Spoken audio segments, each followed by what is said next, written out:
We're in the 23rd chapter of the Gospel of Luke. 23rd chapter of the Gospel of Luke. We're not going to go real far in tonight, but we are going to talk about the crucifixion. And that's where we've come to. And I want you to consider this, that if Christ, and I believe Christ had the choice, I believe that Christ had the power, and both the power and the authority, not to go to the cross. But he chose to go there anyway. The prophet Isaiah writes in the 53rd chapter of Isaiah, and I want to get over here because I've got it in my notes.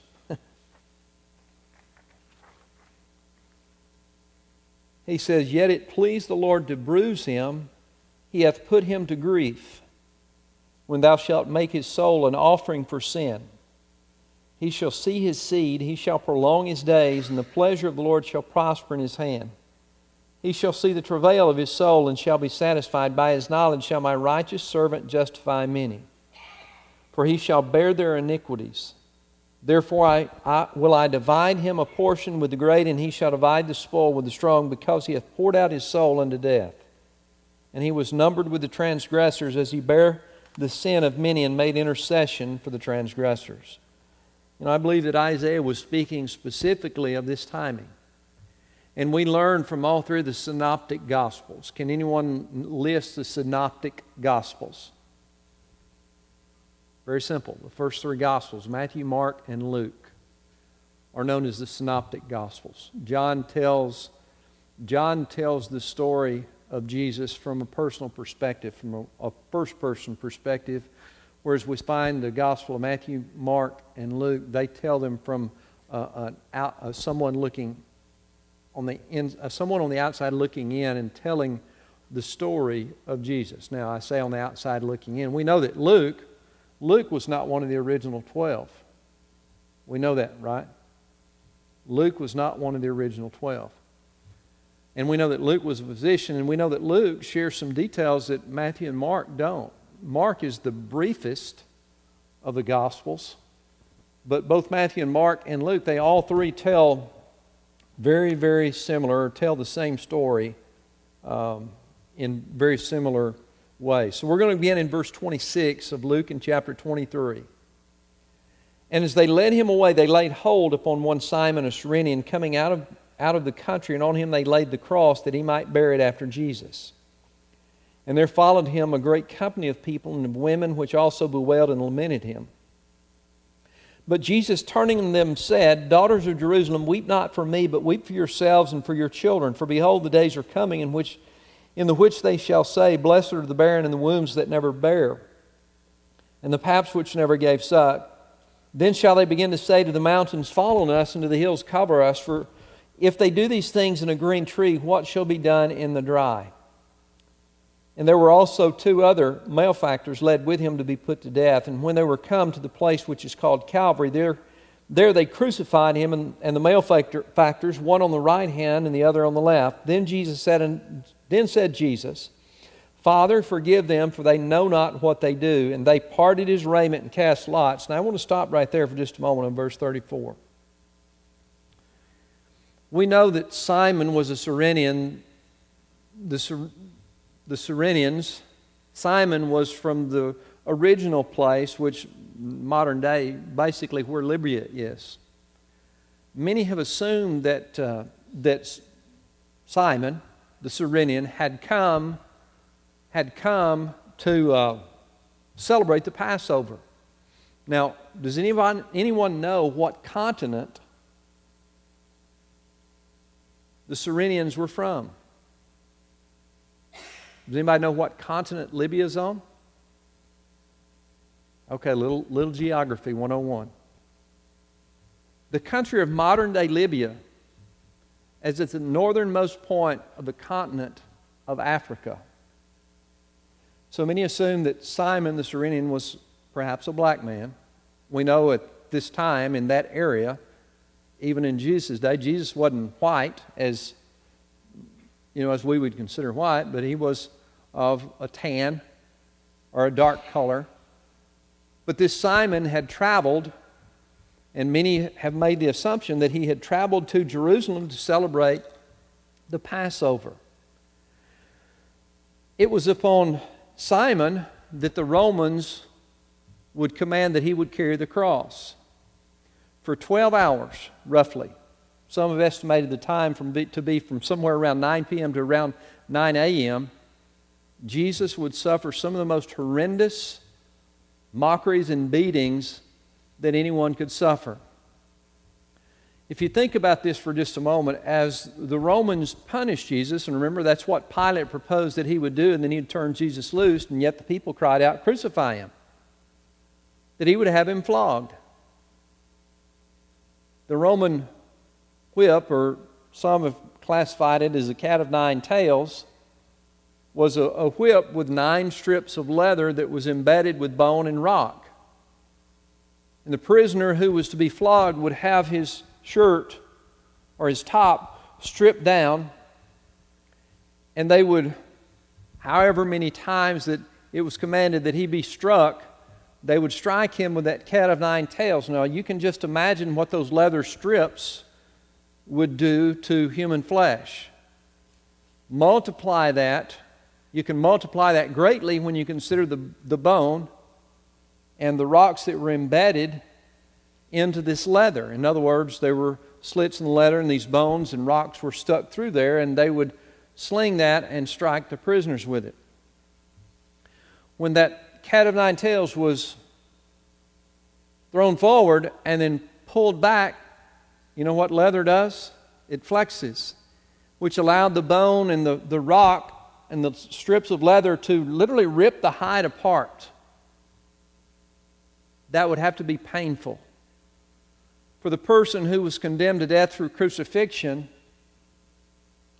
an additional burden was placed upon them by the Romans. They had to carry their own cross. And so there it was, their back was all bloody and ripped to shreds, and then they would have to carry this large beam. Most say that even though the Romans didn't invent crucifixion, they perfected it to the point that it was the most heinous way to die, the hardest way to die of any of the other ways. I mean, to be beheaded or to be stabbed with a sword or a spear or an arrow, to be pierced, it would be nothing in comparison to the pain and suffering that a person would undergo of being flogged and then having to carry the burden of his cross, which was basically the crossbeam, all the way up to Calvary, or it's Calvary. In the Latin is Calvary. In the Aramaic, it's Golgotha, which means the place of the skull. To carry this beam, and oftentimes it said that the Roman soldiers would lead. There would be one going in front or marching in front of the person condemned to death with a sign that stated his name and the charges that were against him.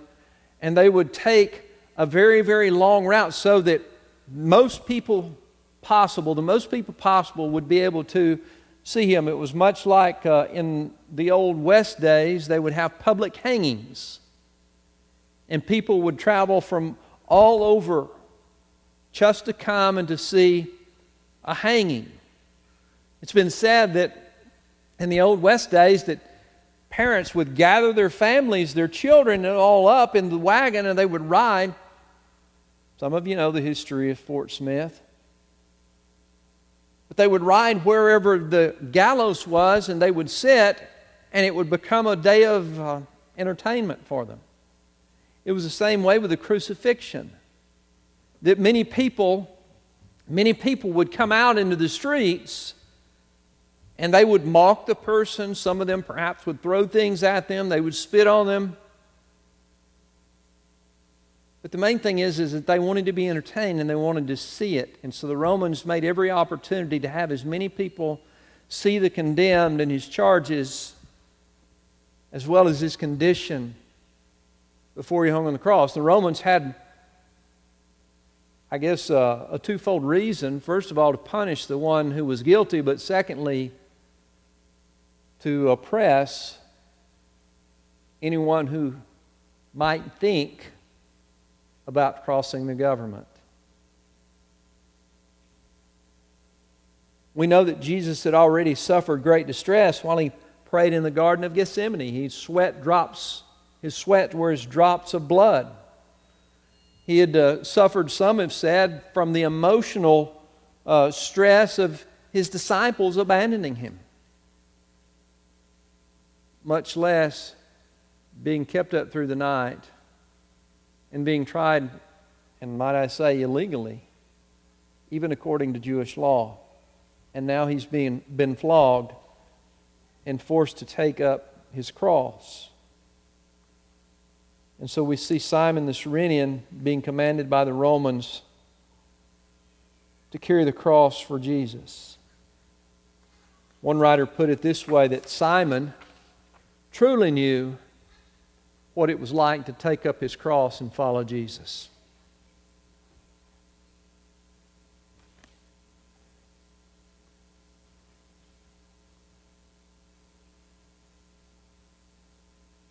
And so we see Jesus going forward, Simon carrying the cross, a great company or host of people watching Him and perhaps following Him. And it was natural for there to be some women in the audience who would mourn for Him. And Jesus turns to them. We see in His own words in verses 28 through 31. And I want to point out just a few things. I think we've got time to go a little further. He tells them, don't weep for me. Weep not for me, but weep for yourselves and for your children. Weep for yourselves and for your children.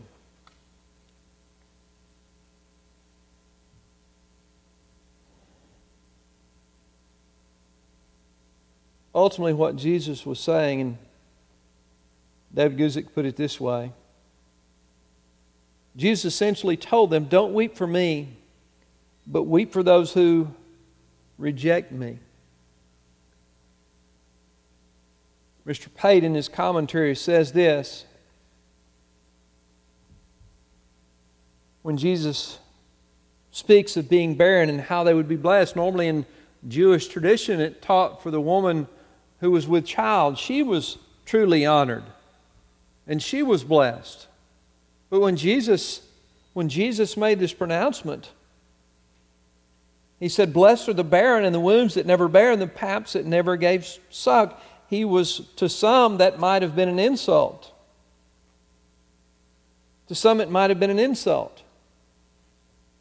But Mr. Pate says, normally Jewish custom did just the opposite, praised motherhood and stigmatized the barren, but the days of the fall of Jerusalem would be so severe that women would far prefer not to have children rather than have them go through the ordeal that awaited the city. Some say that when Jesus wept, or when Jesus told them, don't weep for me, but weep for yourselves, daughters of Jerusalem, that in His prophetic mind He knew what would befall the city of Jerusalem some years later, when it literally would be torn down stone by stone, brick by brick.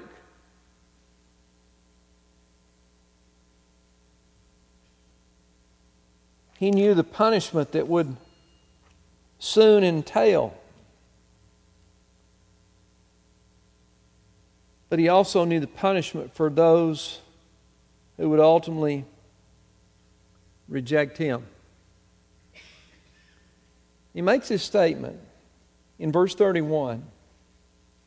For if they do these things in a green tree, what shall be done in the dry? When you think of a green tree, what do you think about in comparison to a dry tree? Or when you think of green wood in comparison to dry wood, one is as close to life as it can get. Green is a symbol of life. But dryness is a symbol of death. In the instance of Christ, green was a symbol of His presence. Dryness was a symbol of His absence. So ultimately what Jesus was saying, if this is the fate of the innocent, what will happen to the guilty? If this is what happens because I am here, what surely will happen when I am gone?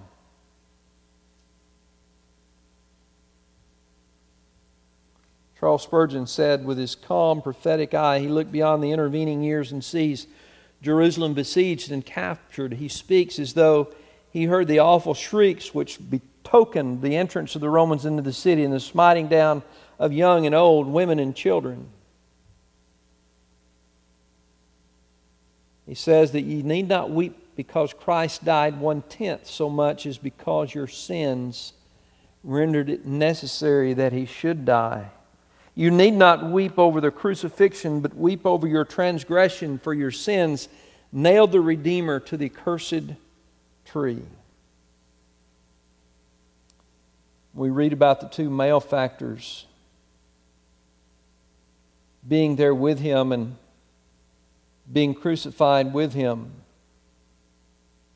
One on the right hand and one on the left, and yet Jesus, though He be innocent, prays for their forgiveness. He prays for their forgiveness.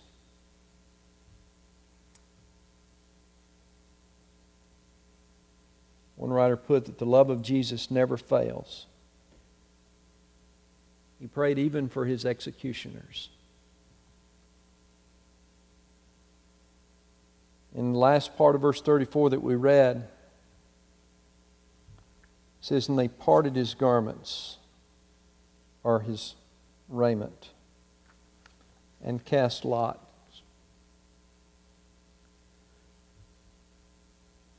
Jesus was even stripped of His dignity. He was stripped of His clothes. He would be stripped of His name, of His life, His dignity. It says, and they cast lots. He retained no, think about this, He retained no material possessions. Even the clothes on His back were taken from Him. He became literally poor, that we might be rich.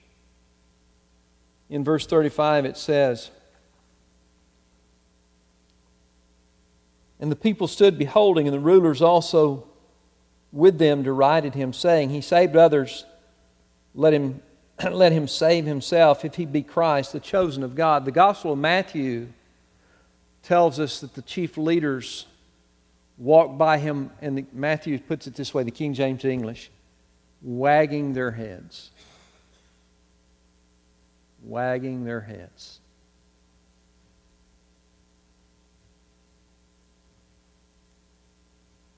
In verse 36, and the soldiers also mocked Him, coming to Him and offering Him vinegar. And this vinegar, many have said that this was the poor man's wine. It was wine that had spoiled or had gotten rotten. Some have said that this vinegar actually was more satisfying than water to the person who was dying of thirst. Some have said that this sour wine or vinegar would have somewhat of an aesthetic fervor to it, that it would help to numb the pain. For the person being crucified, if you think about this, there was excruciating pain, not only from the cross, but also from the flogging. My understanding of crucifixion, the Roman way, is they would take the crossbeam and force the prisoner to lay down with his arms outstretched, and they would drive the first nail between his wrist bones. Some have said that they would hit that medial nerve or median nerve which would cause itself excruciating pain. And then they would hoist him up. They would hoist him up on the cross, up on the upright, and attach it. And then they would nail their feet. As they tried to relieve the pressure off of their hands, it would exhibit pain to their feet. And as they tried to relieve the pain in their feet, it would cause pain in their arms and hands. But my understanding is that eventually, due to blood loss, due to fatigue, due to the beatings, that the prisoner would eventually give out and hang from their hands, ultimately reducing the action of the diaphragm, which allowed them to breathe. And so they would be basically paralyzed in an exhaled position to the point that they could no longer breathe. And without proper breath, their lungs would begin to fill with fluid. And as their lungs continued to fill with fluid, they would succumb to suffocation.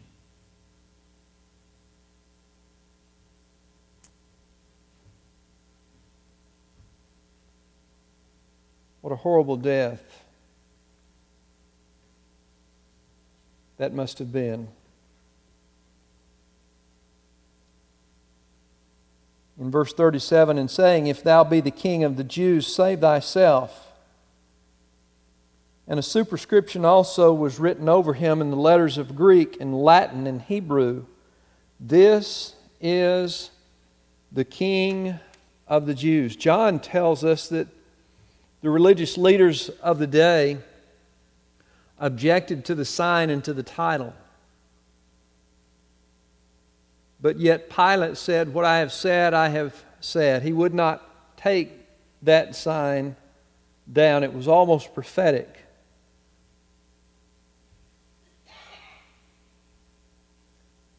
In verse 39, and one of the malefactors which were hanged railed on him, saying, "If thou be Christ, save thyself and us." But the other answering rebuked him, saying, "Dost thou not fear God, seeing thou art in the same condemnation, and we indeed justly? For we receive the due reward of our deeds, but this man hath done nothing amiss."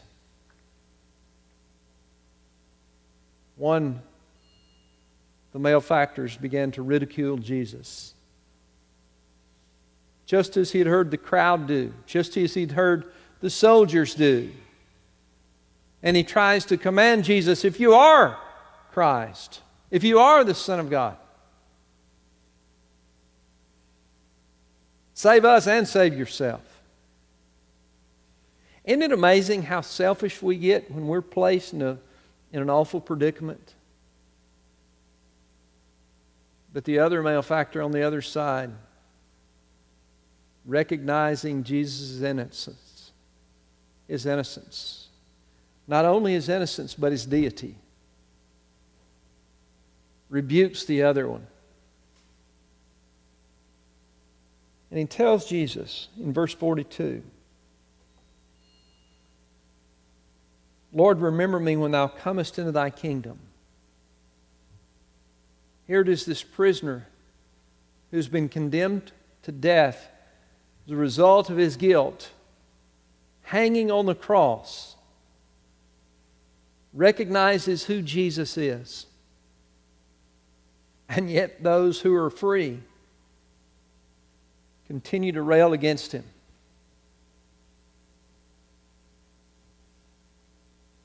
And he just simply says these words, "Lord, remember me when you come into your kingdom."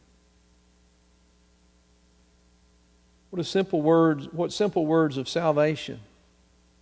If you remember Peter, when he began to sink in the water, he cried out, "Lord, save me."